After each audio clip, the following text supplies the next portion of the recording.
नहीं तो government of India के अंदर काम करती है। रोहिणी सालियान का स्टेटमेंट है, मिलिट्री ग्रेड अगर आरडीएक्स इस्तेमाल हो रहा है तो भाई साहब ये कहां से आया, ये बड़ा सवाल है। जैसे ओवैसी साहब हैं, इस घटना के पहलगांव घटना के बाद यदि किसी ने सबसे ज्यादा भारत माता की जय लगाया तो ओवैसी साहब ने लगाया ना। यहाँ हिंदू मुस्लिम सिख ईसाई सभी मिलकर रहते हैं। 2008 का जो बॉम्ब ब्लास्ट हुआ है और उसमें 6 नमाजियों की और करीब 100 लोगों की इंजरी हुई थी।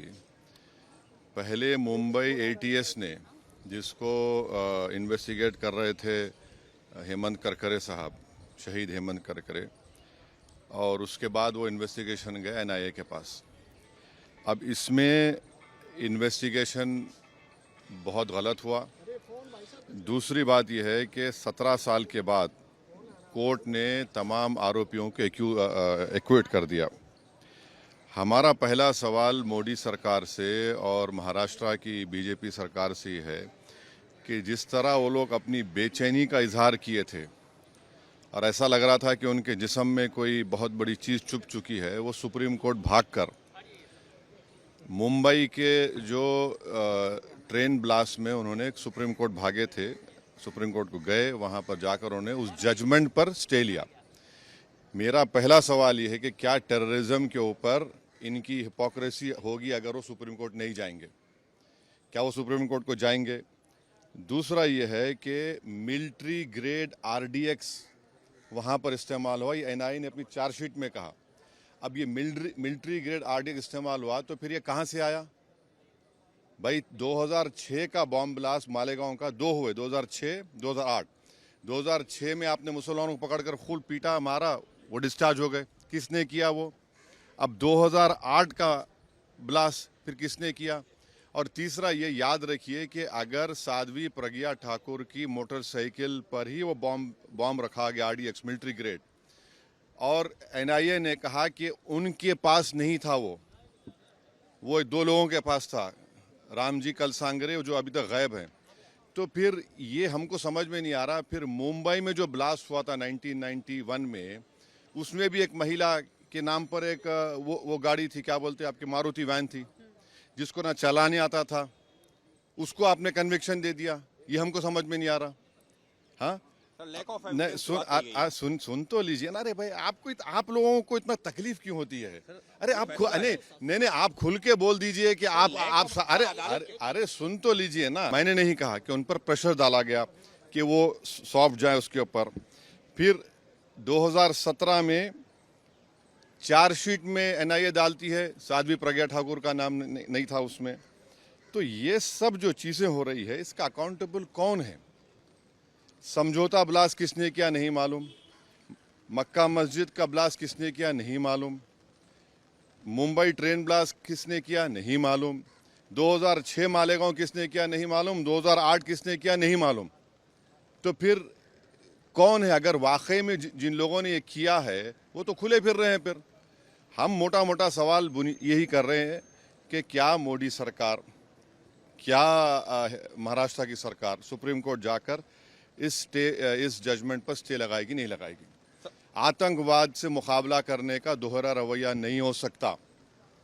और जो मरने वालों का क्लोजर नहीं हुआ, चाहे वो मुंबई ट्रेन ब्लास्ट हो, चाहे समझौता हो, मालेगांव 2006 हो, मालेगांव 2008 हो, मक्का मस्जिद हो, अजमेर ब्लास्ट हो, इसका क्लोजर नहीं हुआ पीड़ित परिवार के लिए जो अपने रिश्तेदारों को, अपने लव वंस को खोए हैं। सर, भगवा आतंकवाद के लिए बात कही गई थी, इस केस के लिए कहा गया था भगवा आतंकवाद। इस मामले को चाहेंगे कि महाराष्ट्र की सरकार चुनौती दे सुप्रीम कोर्ट में। एनआईए है, सेंट्रल गवर्नमेंट भी है ना। पापा जी को क्यों भूल जा रहे आप लोग? एनआईए भी तो है। एनआईए किसके अंडर काम करती है?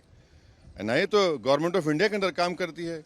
रोहिणी सालियान का स्टेटमेंट है, मिलिट्री ग्रेड अगर आरडीएक्स इस्तेमाल हो रहा है तो भाई साहब ये कहां से आया, ये बड़ा सवाल है। सर, भगवा देखिए छोड़िए ना, सुनिए हमारी बात को, आपको एक ही रट लगा हुआ है। नहीं, सुन लीजिए ना, सुन लीजिए एक बात सुनिए। अच्छा, तो इसका मतलब आप हेमंत करकरे को गाली दे रहे हैं? बोलिए खुल के आप लोग, जिसने अपनी जान इस देश के लिए दे दी, बोलिए हेमंत करकरे झूठा था।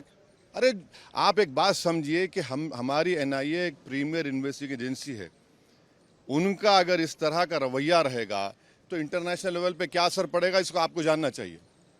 आपको जानना चाहिए in the context of Pulwama also. सब चीज आपको देखना पड़ेगा। ओवैसी साहब, लेकिन कल ही गृह मंत्री ने हाउस में साफ साफ कहा है कि कोई भी हिंदू आतंकवादी। हाँ, तो आप कह रहे हैं कि वो सुनकर जजमेंट आया? मैं नहीं कह रहा हूँ, आप कह रहे हैं, वही कहना चाह रहे हैं कि आप नहीं आप नहीं अरे छोड़िए ना। महात्मा गांधी को मारने वाला कौन था? चीनी था। हैं? राजीव गांधी को मारने वाला कौन था? इंदिरा गांधी को कुछ ने मारा? ऐसा छोड़िए ना, आप लोग बहुत हम बोल सकते। ये हम आपको कह रहे हैं कि क्या भारत सरकार, मोदी सरकार, क्या महाराष्ट्र की सरकार, वो जो लोग मरे हैं, चाहे वो ट्रेन ब्लास्ट में हो, आपने चले गए सुप्रीम कोर्ट जाकर रुका दिया आपने, इनका क्या करेंगे? मालेगांव 2006 किसने किया, 2008 किसने किया? देखिए, हम सच बात कर रहे थे, रहमत बरस रही है। हिंदू जो है वो टेररिस्ट नहीं होता है। इस देश में जितने टेररिस्ट हैं उनका जो है एक ही धर्म है, इसीलिए वो प्रूफ हो गया। इतने दिनों से कांग्रेस ने जो है पूरा सैफरन टेररिज्म, राज्य की सरकार, केंद्र की सरकार, यही सब घटिया काम करती रही। आज दूध का दूध पानी का पानी हो गया और ये कांग्रेस को भुगतना पड़ेगा। और शिवसेना की तोड़फोड़ जो हुई, एकनाथ शिंदे साहब भी इसी कारण से निकले। उनको लगता था कि ये मुस्लिम पॉलिटिक्स कर रहे हैं।